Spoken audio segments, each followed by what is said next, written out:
కొసర్లపూడి గ్రామం.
పాలాభిషేకం చేసేది దేవుడికి, నేను దేవుణ్ణి కాను.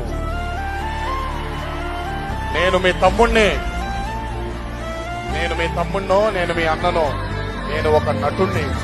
దయచేసి నన్ను దేవుణ్ణి చేయొద్దు. కాకపోతే ఒక్కటి, మీ అభిమానాన్ని నేను కాదన్ను, కానీ అదే పాల ప్యాకెట్ ఒక అనాథ శరణాలయంలో ఉండే పిల్లలకి పెడితే నేను ఇంకా ఆనందపడతాను. ప్లీజ్ దయచేసి మీ అందరికీ నా మాటగా ఒక్కసారి వేడుకుంటున్నాను.